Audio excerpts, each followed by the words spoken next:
Ժողովուրդ ուրախ եմ ներկայացնել քաղաքացիական պայմանագիր կուսակցության 2026 թվականի խորհրդարանական ընտրությունների համամասնական ցուցակի երկրորդ հորիզոնականը զբաղեցնող Արարատ Միրզոյանին, չնայած նա ներկայացման կարիք չունի եւ չնայած ոչ մի նորություն չկա նրանում, որ նա զբաղեցնում է քաղաքացիական պայմանագիր կուսակցության համամասնական ցուցակի երկրորդ համարը, որովհետեւ այդպես եղել է 2018 թվականի ընտրություններին համամասնական ցուցակում, այդպես եղել է 2021 թվականի ընտրությունների ցուցակում եւ պարոն Միրզոյան, որն է այսօր նախընտրական քարոզարշավը մեկնարկում ենք եւ որն է ձեր առաջին օրվա ուղերձը մեր ժողովրդին, մեր ընտրողներին։ Բարի լույս, պարոն վարչապետ, բարի լույս սիրելի քաղաքացիներ, առավոտյան համարյա ժամը 9-ն է եւ կարծում եմ, որ մեր հայրենակիցները այս բան արդեն հասցրել են կամ հիմա սուրճն են խմում աշխատանքի հասնելուց առաջ, կամ արդեն պետքա որ հասած լինեն աշխատավայր եւ աշխատանքը սկսելուց առաջ սուրճ են խմում եւ կարող են մի քանի րոպե մեր հետ անցկացնել։ Իսկապես այսօր խորհրդարանական ընտրությունների պաշտոնական քարոզարշավի մեկնարկն է, առաջին օրն է, ես բոլորիս ուզում եմ մաղթել պոզիտիվ քարոզարշավ եւ բովանդակային քննարկումներ քաղաքական ուժերի միջև, քաղաքական ուժերի եւ քաղաքացիների հետ երկխոսություն, քննարկում մեր ապագայի շուրջ, մեր ապագային առավելագույնս լավ եւ օպտիմալ ճիշտ ճանապարհով կառուցելու, ճիշտ ձևով կառուցելու շուրջ, իհարկե վստահ եմ, որքան էլ որ այս մաղթանքը ասենք, որոշ դերակատարներ քաղաքական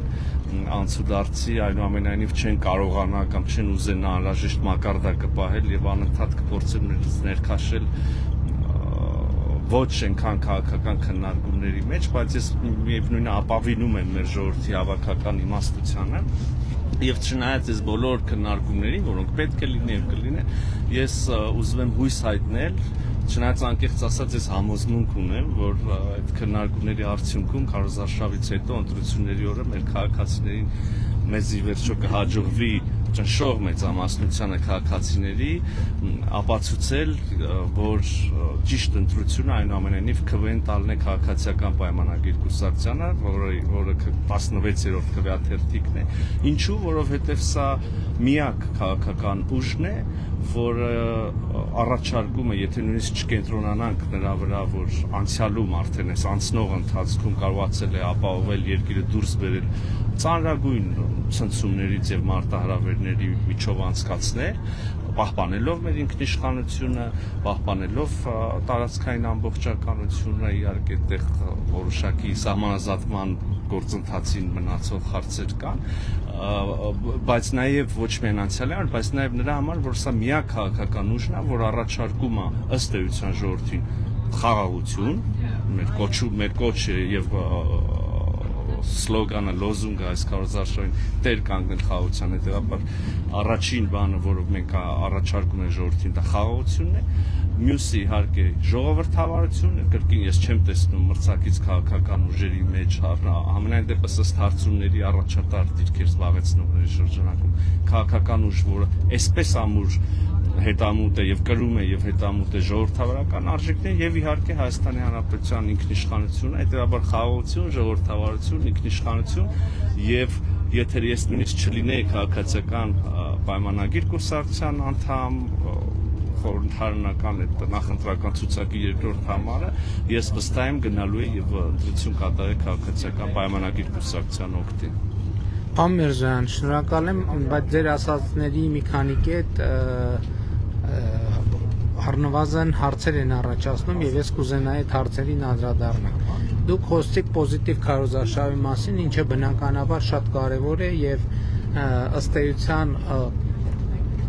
խոսույթի մակարդակում բոլորը եւ բոլորս ուզում ենք այդպիսի բան, բայց իրատեսորեն հավատում եք, որ քարոզարշավը պոզիտիվ կլինի, որովհետեւ նաեւ ընդհանրապես նախընտրական քարոզարշավի ժամանակ բոլոր երկրներում քաղաքական ջերմաստիճանը բարձրանում է եւ երկրորդը Հայաստանում հիմա էլ 2021-ին առավել եւս, բայց հիմա էլ նույն մակարդակի չէ, բայց էլի ահագին սուր են հակասությունները եւ ինչքանով եք իրատեսական համարում պոզիտիվ քարոզարշավը կամ ինչ նկատի ունեք պոզիտիվ քարոզարշավ, որովհետեւ կարողա ես ուրիշ բան նկատի ունեմ, դուք ուրիշ բան։ Պարոն Արչապ, ես իհարկե չեմ կարծում, որ պետք է քաղաքական մրցակիցները այդպես կոմպլիմենտներ շռայլել իրար նկատմամբ, ասեն, ես համարում եմ, որ դուք եք շատ լավը, բայց ես մի փոքր ավելի լավ։ Բոլորովին այդպիսի ուտոպիստական բաներով, գաղափարներով տարված չեմ, այդպիսի հույսեր չունեմ, բայց ես ուզում եմ հենվեմ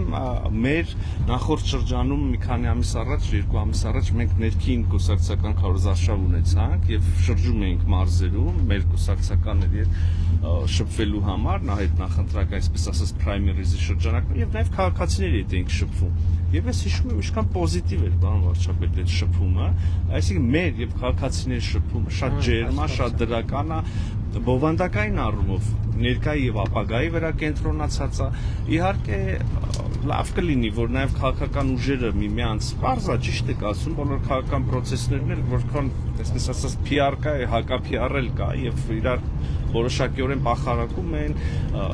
ձախողումների կամ սխալ քաղաքական հայացքների մեջ մեղադրում են եւ սա մրցակցության նորմալ կանոն է եւ բան, բայց ինչ որ մի հատ մակարդակ կա, որից ներքև կուզեի գոնե, որ չիջներ ոչ մի քաղաքական ուժ, այդ թվում եւ անձնական, ուրեմն անվանարկումների մակարդակ, բայց կրկին ես շատ հեռու եմ ուտոպիզմից, կան ուժեր, կոնկրետ հիմնական մրցակից կամ մրցակիցներ առաջին 2-3 ուժը, որոնք կարծում եմ, որ այնքան էլ գիտեք, ուղիղ ասեմ, մեր քաղաքացիներից էլ գաղտնիք չունենք, սա իմ կարծիքն է եւ պետքա ոնց կա ասեմ քաղաքացիների։ Ես կարծում եմ, որ կան ուժեր, որոնք այնքան էլ չեն առաջնորդվում հայաստանյան օրակարգով, ավելին ասեմ, Հայաստանացին քաղաքական ուժ չեն, այնքան էլ չեն կառավարվում իրancs ներքին կուսակցական խողովակներով կամ պատվերը քաղաքացիներից չի որ ստանում են, եւ հետեւաբար այս ուժերը նույն հիբրիդային սպառնալիքների համատեքստում պատվեր ունեն, առաջադրանք խնդիր ունեն անընդհատ օրինակ կեղծ տեղեկատվություն, անընդհատ դաշտը սնուցելով քաղաքացիական պայմանագրերի մեր կուսակցության առաջատար դիրքերում գտնվող մարդկանց անվանարկել, կառավարությանն անվանարկել, չգիտեմ, ստահոդ տեղեկություններով մոլորեցնել հանրությանը, հիմա հույս հայտնել, որ իրեն կդադարեցնեն, չէ, բայց մյուս կողմից էլ չգիտեմ, գուցե երևի այդ պոզիտիվը քաղաքացի եւ մենք շփման մեջ է պետք է ապահովել։ Ես մի գաղտնիք եմ ուզում բացել, այսինքն ըստ էության գաղտնիք կարելի է անվանել, թե նաեւ մենք ինչից ենք հասկանում տվյալ քաղաքական ուժը դրսից է կառավարվում, թե ներսից է կառավարվում, նաեւ հաշվի առնելով, որ դուք հիմա զբաղեցնում եք արտաքին գործերի նախարարի պաշտոնը եւ այդ նրբություններին շատ լավ տեղյակ եք։ Օրինակ, այսպիսի նրբություն կա, սիրելի հայրենակիցներ, երբ որ միջազգային տարբեր գործընկերների հետ տարբեր քննարկումներում մենք լսում ենք նախադասություններ, ձևակերպումներ, ընկալումներ, որոնք տվյալ երկրներում որոշակի ճիշտ թե սխալ այլ խնդիր է, ինչքանով ենք համաձայն, դա չեմ ասում։ Նախադասություններ, ձևակերպումներ, բանաձևեր եւ այլն եւ այլն։ Եվ հետո, երբ որ այդ խոսակցությունները 1, 2, 3 տեղի են ունենում, դրանք փակ կոնֆիդենցիալ խոսակցություններ եւ քննարկումներ են, եւ հետո վերադառնում ես եւ 1, 2, 3 օր կամ շաբաթ կամ ամիս հետո նույնը մեկ էլ տեսնում ենք խորհրդանում պատգամավորներից մեկը պատահական հարց տվեց ընդդիմադիր ձեզ հայտնի շրջանակներին նույն նախադասությունով, նույն բառերով, նույն տեսանկյունով, մեկ էլ տեսնում ես, որ լրագրողը հարց տվեց նույն բառերով, նույն տեսանկյունով, այսինքն այդ նախադասությունը դու ինչ որ տեղ լսել ես արդեն, ուրիշ տեղ, որովհետև դա հեղինակային իրավունք, այսինքն կա, չէ՞ որ ինչ որ մի բան կա, որը հատուկ է եւ ճանաչում ես այդ նախադասությունը եւ այդտեղից նաեւ մենք բացի այլ տեղեկատվությունը մենք ճանաչում ենք դրա համար է որ խորհրդանում շատ դեպքերում սրվում ասում ենք այդ դուք չեք ասում մենք գիտենք այդ նախադասությունը ոնց է ձևակերպվել ինչ ընդ որում կա նախադասություններ որոնք ձևակերպվել են մեր ներկայությամբ, մեր արձագանքից, մեր խոսակցության ընթացքում եւ նույնիսկ հարցը տվողը կամ այդ նախադասություն ձևակերպողը ինքը ամբողջ համատեքստը չի հասկանում, որովհետեւ դա ծնվել է մեր հաղորդակցության շփման ընթացքում, այսպիսի նրբություններ կան, բայց այլ ուղղակի որ հասանք այդտեղ խոսելով պարոն վարչապետ մի ճշմարտություն կա, կանդիցիա կա, որը որ հասնում ես, դու տեսնում ես արդեն ճշմարտություն, հետո չես կարող պայմանական ասեմ հետ տեսնել եւ չնկատել մնացած դրսեւորումները։ Մի այդպիսի ֆիլմ կար, չգիտեմ, տեսել եք թե շատ հեղափոխական ֆիլմ է, Մատրիցան, ուրեմն այդտեղ sense տեսել եմ, բայց լավ չեմ։ Նայեք, պարոն վարչապետ, ինչ որ ֆուտուրիստական իրավիճակ է, որտեղ տեխնոլոգիական խնդիրներ կան, եւ համակարգչի էկրանից sense թվերն են ուղղակի կանաչի իջնում եւ սկզբում ֆիլմի հերոսը հասկանալի ինչ են նստած մյուսներն նայում։ Հետո երբ որ սցենարը զարգանում է, փորձաձեռքում հասկանում է ամեն ինչ, տեսնում որ թվերի մեջ պատկեր կա հստակ։ Մի անգամ որ դա տեսնում, էլ չի հիմա մի պատգամավոր, մի լրագրող մի բան է գրում, մեր համար արդեն այնքան տեսանելի է այդ որտեղ եւ մի կին հատամ, այսինքն լավ ուղիղ ասեմ, այդ բոլոր նարատիվները ծնվում են միևնույն կանտորայում, հրահանգ իջեցվում է ակտորներին, կլինեն պատգամավոր, կլինեն կուսակցական ինչ-որ կեղծ կուսակցության ղեկավար, կլինեն մեդիա եւ փորձում են մոլորեցնել, բայց կրկին կեցը մեր ժողովուրդը իր հավաքական ինտուիտիվ է, թե գիտակցված է, միշտ ճիշտ զգում է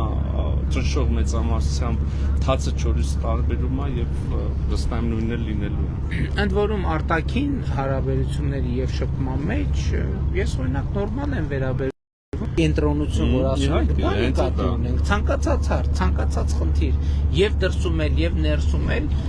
մեր ինքնիշխանությունը պահպանելու տրամաբանությամբ մենք բոլոր հարցերը պատրաստ ենք քննարկել, բայց այստեղ խնդրեմը առաջանում է այդ ժամանակ, երբ որ սահմանները,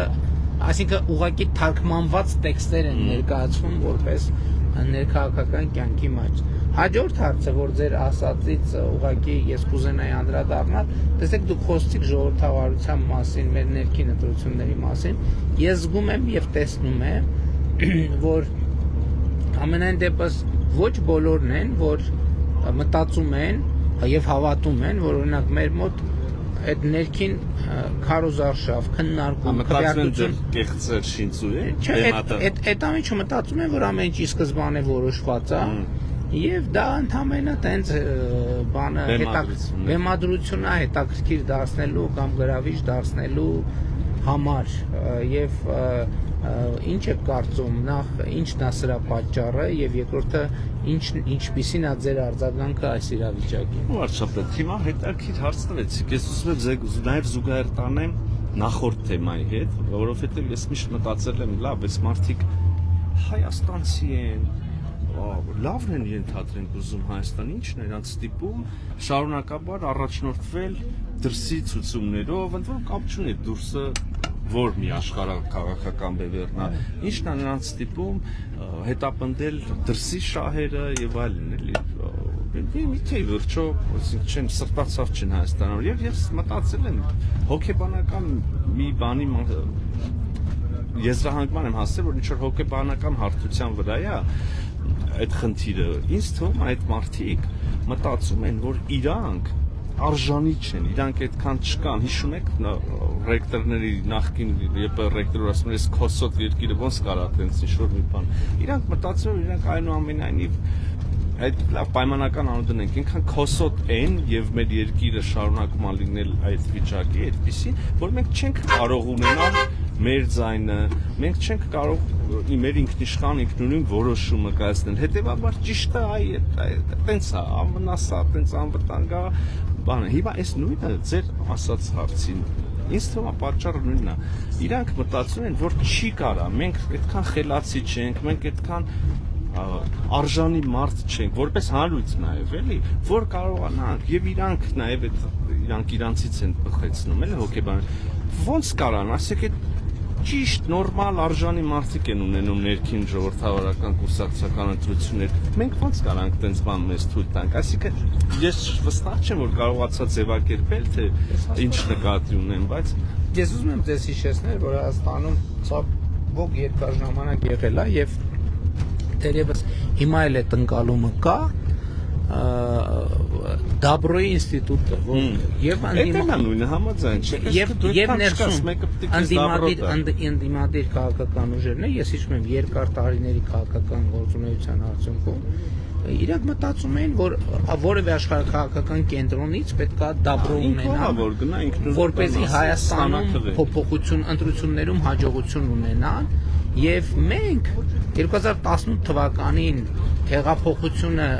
իրականացրել ենք, որովհետեւ մենք հասկացել ենք, որ Դաբրոյի տերը մենակ մեր ժողովուրդն է։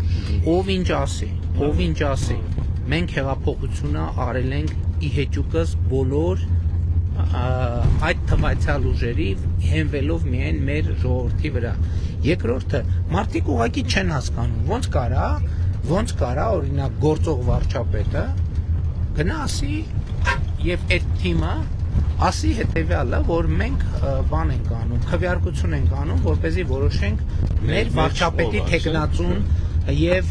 տեխնացուների ցուցակը բաց լինի։ Իրանք գիտեք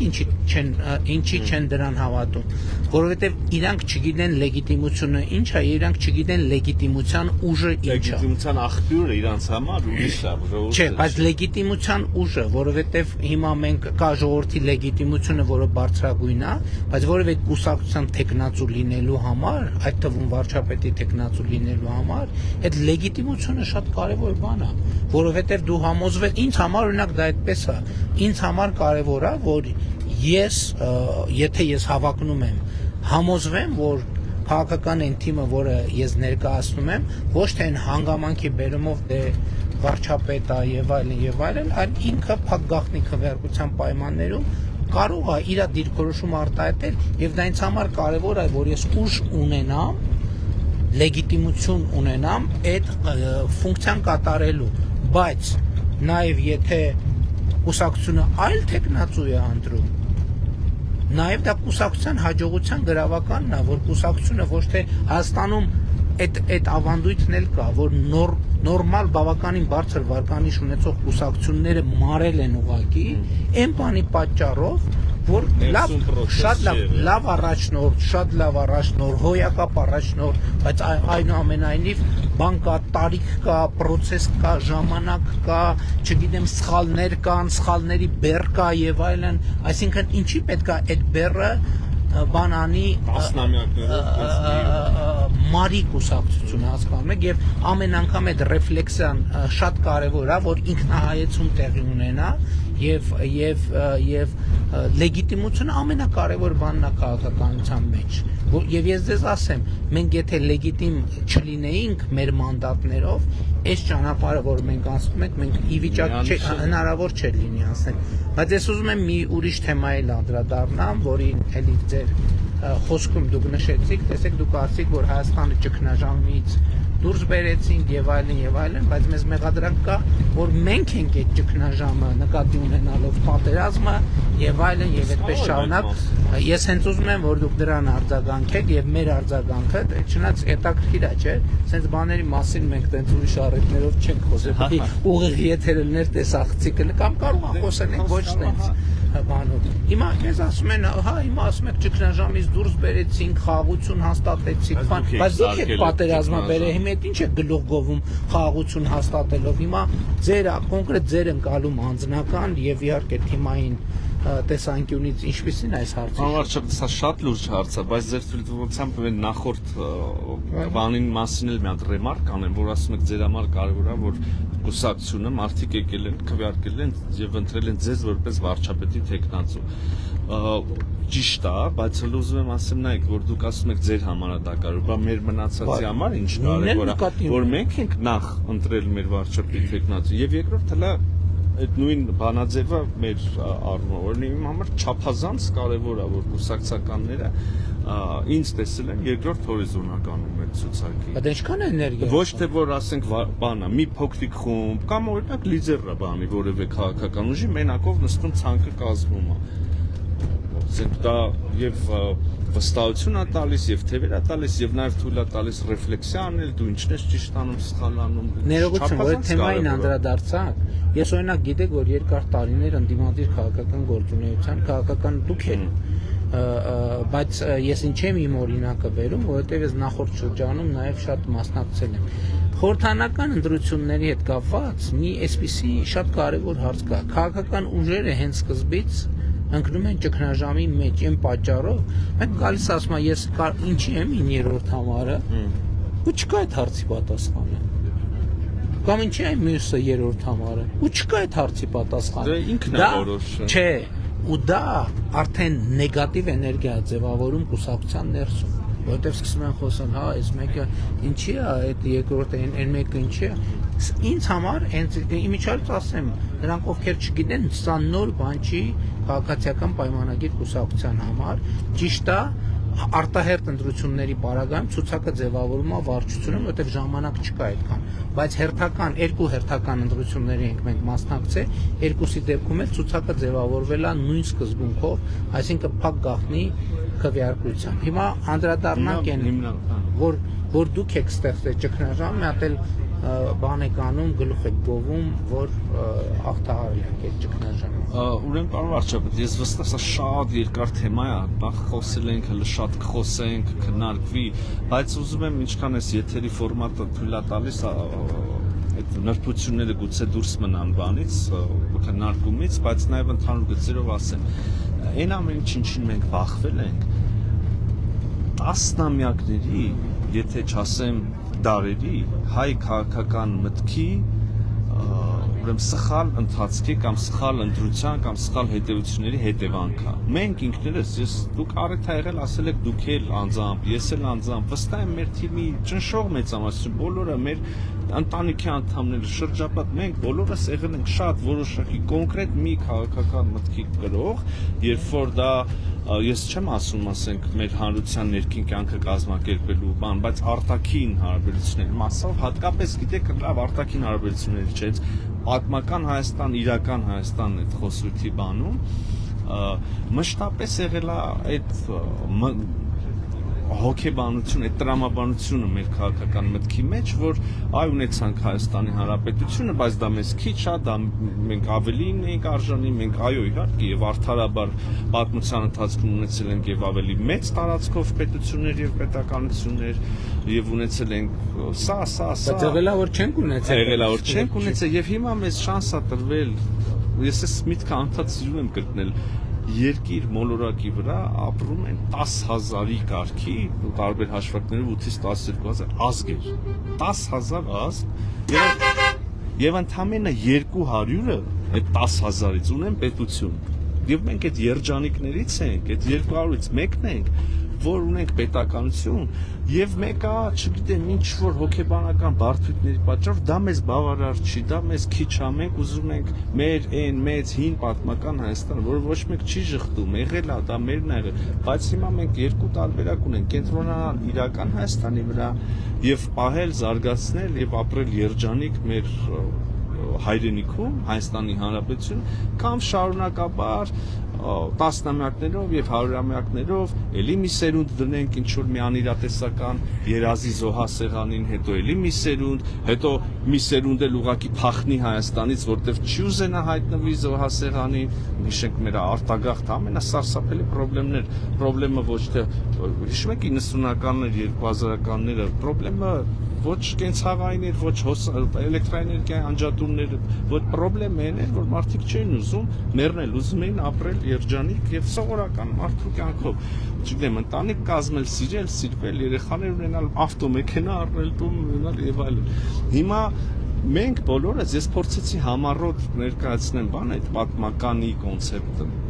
Մենք բոլորս եղել ենք այդ քաղաքական մտքի կրողը եւ հետեւաբար Հայաստանի Հանրապետությունը եւ աշխարհասփյուր հայությունը այստեղ տևին օգտագործել։ Ամեն ինչ արել են, որ այդ ճգնաժամը գա եւ մի օր այդ փուչիկը պայթի։ Մեզ թվացել է մենք ապրում ենք, մենք ինչ որ համակեցության, կյանքի բան ենք, պայման ենք գտել եւ այդպես նորմալ ապրում ենք, ոնց որ ստացվեց մի տասնամյակ էլ, 2 էլ, 3 էլ, բայց մի օր այդ փուչիկը պայթեց։ Հիմա այդ փուչիկը անխուսափելիորեն էր պայթելու։ Դա արդեն ակնհայտից ակնհայտ է։ Ավելին ասեմ, գծված էր նենց, որ մի օր պայթի։ Մենք բոլորս հավաքական իմաստով մնա Հայաստան հայկական պետական եւ դաթարի այլևս գոյություն ունենալ Հայաստանի Հանրապետություն։ Միանշանակ այդ է սցենան։ Այո, այստեղ պետք է խոստովանել, որ հիմա ինչ որ առումով էլ մեղքը գցում ենք ամբողջ հանրույթի վրա, այդպես չի, մենք մեր մեղքը խոստովանում ենք, պետք է լինել այդքան իմաստուն, որ պայթելուց առաջ ասենք ժողովուրդ ջան, մենք հասկանանք, երկրորդ ասենք սա պայթելու է, այնպես ինչպես մենք սովոր ենք ապրել 30+ տարիներ, այդպես կյանքը չի շարունակվելու, պետքա բան փոխել, բայց նախ մենք բավարար իմաստություն չենք ունեցել, ես էլ դիվերլուծվի հասկանանք, կարող է ինչ-որ sense մտքի արկածություններ եղել են, բայց իներցիան էլ սարսափելի բան է, էլի, այդպես բոլորիս տարել է այդ իներցիան մի ճանապարհ։ Բայց ես նույնիսկ մտածում եմ, որ եթե օրինակ չնայած դա ինչ կարևոր է այդ կոնտեքստում, ուզում եմ ասել, որ նույնիսկ եթե մենք այդ իմաստություն ունենայինք եւ մեր ժողովրդին ասեինք, սենց հա, վստահ չեմ, որ դա ընդհանրապես կկարվեր մի բան հաշվի չենք առնում։ Տաբուները, որը մենք տաբուների աշխարհի չեմպիոնն ենք, պարոն Վարչապետ։ Թեմաներ կան, որ չի կարելի հանգած։ Տաբուները շատ կարևոր են եւ տաբուները նաեւ մեր ենթագիտակցությունը ավելի խորացնում են։ Այսինքն մեր ենթագիտակցությունը ոչ թե առաջ են բերում, դարձնում են գիտակցություն, այլ մեր ենթագիտակցությունը սեղմում են, դարձնում են ենթագիտակցություն, որովհետև այն մտքերը, որ առկայծում են իրականության հետ առնչվելիս, թույլ չտան, որ իրանք դառնան գիտակցություն։ Բայց ես ուրիշ բանի մասին եմ ուզում ասել, երկու հանգամանքի վրա եմ ուշադրություն հրավիրում։ Տեսեք, պատմական Հայաստան թեմայի վտանգավորությունը մենք չենք մեզ համար, առաջին հերթին մեզ համար, մենք չենք արձանագրել։ Ինչի չենք արձանագրել, որ եթերում եք, թե եթերում չեք։ Կարող է պարզվի ընդհատվեց, հույս ունեմ, խոսքս այնտենց տեղում չի կտրվել, որ դառնա զգայուն թեմայի մասին։ Հիմա կասենք կտրեցի։ Տեսեք, մենք պետք է այդ էլ հաշվի առնենք։ Այսինքն օրինակ, այսօրվա մեր երկրի տարածքում եւ ուրիշ տարածքներում էլ 1000 տարի, այսինքն Բագրատունիներից հետո մեկ է հայկական անունով դե յուրե պետություն, որտեղ ունենք Starlink, ընդհատվեց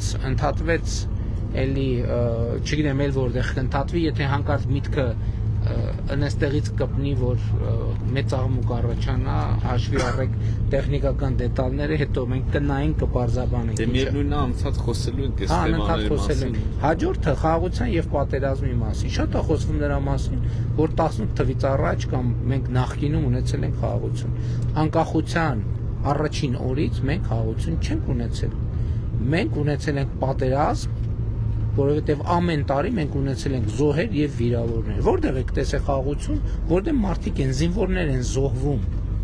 եւ վիրավորվում։ Մենք չենք ունեցել խաղաղություն, մենք ունեցել ենք անընդհատ պատերազմ եւ մենք ունեցել ենք պատերազմի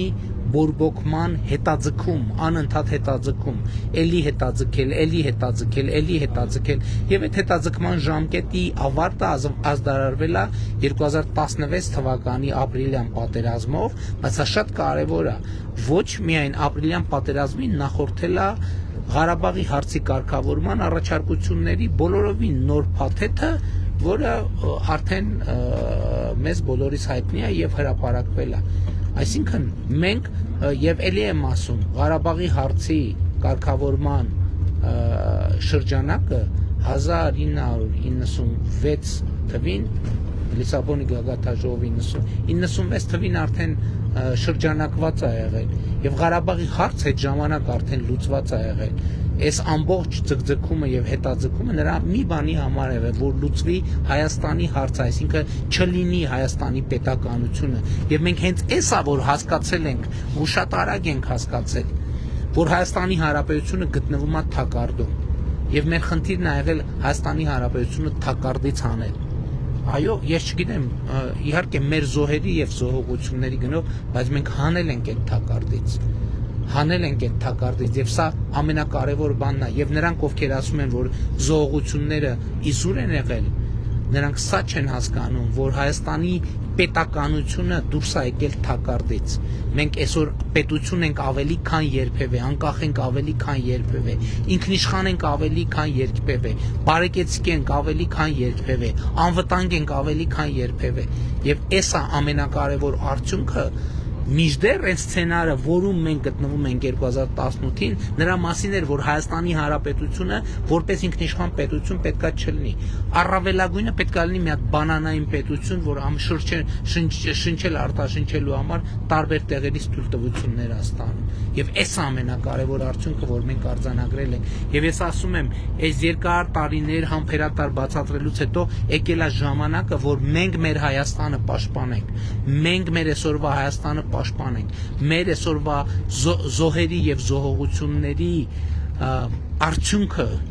պաշտպանենք։ Եվ այս քարոզարշավը դրա մասին, այս ընտրությունները դրա մասին է լինելու։ Տեր ենք կանգնում խաղաղությանը, տեր ենք կանգնում պետությանը, տեր ենք կանգնում ինքնիշխանությանը, տեր ենք կանգնում բարեկեցությանը, տեր ենք կանգնում ապագային։ 21 թվին մենք ասացինք ապագա կա, այսօր գալիս ենք ասելու, որ էսա ապագան մենք վերել ենք ժողովուրդ։ Այդ ապագային դուք պետքա տեր կանգնեք։ Ու սա պատմական փոփոխություն է, ինչի,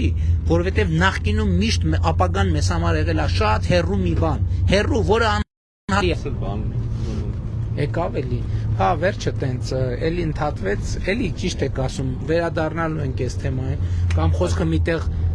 մի ինչ որ այլ տեղում ընդհատված լինելու աղմուկա բարձանալու, մենք էլի վերադառնալու ենք, խնդրեմ։ Գիտեք ինչ էի ուզում ասել, պարոն վարչապետ, որ խոսում եք, չէ՞, նշեցիք, որ զոհեր, ծանրանստել մեր վրա այս ամեն ինչ այդքան զոհ ենք տվել, ուզում եմ, ես չգիտեմ, կարծեմ եթե չեմ սխալվում, մի անգամ առիթ ա եղել, սա հրապարակային էլ եմ ասել, բայց ուզում եմ կրկնել։ Մի իրադարձություն տեղի ունեցավ, որը իմ վրա շատ մեծ տպավորություն գործեց, էլի, այտենց ես շատ հետո մտածել եմ այդ մասին։ Ես հանդիպում էի մի մարդու հետ, ում որդին զոհվել էր պատերազմում 20 թվին։ Մենք խոսեցինք ման տարբեր բաներից։ Շրջայցերի ընթացքում։ Չէ, մի 2 տարի առաջ, մի տարի ու կես առաջ խոսեցինք, ման հետո երբ որ արդեն հրաժեշտ էինք տալիս, գնալիս այդ մարդը մի բան ասեց, որ հետո ինք հաջող արեցինք, ինքը գնաց։ Ես sense մնացել էի ապշահար նույն դիրքում կանգնած նայում էի այդ դրան ուղղությամբ։ Գնալիս նորմալ քննարկեցինք ցավոտ հարցեր, ջերմ հարցեր եւ այլն։ Գնալիս ասեց, ընդ որում արդեն այդ թեմայից մի քիչ անցել էինք։ Հրաժեշտ տալուց շրջվեց, ասեց իմ տղեն Հայաստանի ինքնիշխանության համար է զոհվել։ Ու ասում եմ այդ մարդը գնացել էր, ես sense ապշահար կանգնած դեռ ասում եմ, ինչ խորը բան ասեց այս մարդը, ոնց կարելի է այսքան խորությամբ գիտակցել այդ ամեն ինչը ու այդ մի նախադասության մեջ արփակել այն ամեն ինչի մասին մենք ասես խոսում ենք կամ փնտրում էինք ինտուիտիվ, հետո գիտակցաբար եկանք վերլուծելով այդ եզրակացությանը, իմ այլ այդ նույն բանը մեր քաղաքացիների հետ ենք կիսվում։ Հայաստանի Հանրապետության ինքնիշխանության հարցն է եղել եւ մեր ժողովուրդը պաշտպանել է եւ ընտրել է Հայաստանի ինքնիշխանություն։ Եվ հիմա էլ երբ որ ասում են տեր կանգնիր խաղաղությանը, մենք կրկին ապավինում ենք մեր ժողովրդի վճռականությանը եւ որոշմանը խաղաղությամբ եւ խաղաղության միջոցով պահել Հայաստանի Հանրապետությունը եւ պահել այն զարգացման ռելսի վրա, որ այսօր այո, ինչքան էլ չարակամները չուզենան նկատեն, այդ ռելսի վրա Հայաստանը դրված է։ Երբ են այսքան տեսել, այսքան գեր ժամանակակից դպրոցներ, բավականին լավ որակի ամեն ինչը, բան վարչապետ, ոլորտին ուշադրություն ենք դարձնում։ Երբ է եղել Հայաստանում կենսաթոշակը նվազագույն, ուրեմն սպառողական զամբյուղից ավել։ Երբ է եղել, որ առողջությունը ապահովագրված է եւ օրինակ տարբեր խավերի, խմբերի սկսեցինք խոցել ավելի խմբերից, հետո ընդլայնելու ենք, մարդը գնա, երբ որ ստացվում է կյանքա ցավոք սրտի, այնպես է որ օրգանիզմը մաշվում է, առաջանում են հիվանդություններ, պատառներ եւ մարդը դիմում է բժշկի։ Երբ է եղել, որ այսքան ապահով վստահ գնա դիմի բժշկի, իմանալով որ այդ ծախսերը հոգալու են։ Շատ լավ, պարոն Միրզյան, նորից մեր խոնարհումը մենք ծնկի ենք գալիս մեր բոլոր զնահատակների առաջ, նրանց հիշատակի առաջ, բոլոր մեր նահատակների ընտանիքների առաջ, բայց խնդրում ենք նաև երբեք չմտածել, որ այդ զողողությունները եւ մեր եղբայրների կյանքը եւ զոհողությունը ու իզուր է եղել, որովհետեւ մենք այսօր բարիս ոչ միայն դե յուրե, այլև դե ֆակտո իմաստով ձեռք ենք բերել պետություն, ինքնիշխանություն եւ անկախություն, առնվազն էականորեն բարձրացրել եւ ավելացրել ենք մեր ինքնիշխանության եւ անկախության մակարդակը։ Սիրելի ժողովուրդ, այս եթերը, որը շատ բովանդակային ստացվեց, նախնական պլանավորված նպատակն էր ներկայացնել քաղաքացիական պայմանագիր կուսակցության համամասնական ցուցակի երկրորդ հորիզոնականը զբաղեցնող Խարատ Միրզոյանին։ Հիշեցնեմ, որ նա 2018 թվականի հեղափոխության ակտիվ մասնակիցներից էր, քաղաքացիական պայմանագիր կուսակցության վարչության անդամ, հիմնադիր անդամ, 2018 թվականին զբաղեցրել է առաջին փոխվարչապետի պաշտոնը, հետո 2018 թվականի արտահերթ ընտրությունների արդյունքներով ազգային ժողովի նախագահի պաշտոնը, 21 թվականի ընտրություններից հետո մինչև օրս Հայաստանի Հանրապետության արտաքին գործերի նախարարն է։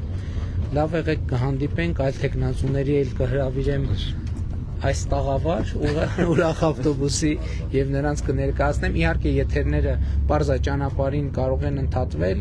բարձա կարող են խոսքի շատ անհարմար պահի ընդհատվել, հետագայում լրացուցիչ բարձաբանումներ կլինեն։ Խնդրում ենք, եթե հանկարծ ինչ որ այդպիսի նախադասություն կլինի եւ շահարկումներ եւ այլն, համբերատար սպասել այդ ընդհատվածների հետ կապված եւ ընդհանրապես համբերատար սպասել, եթե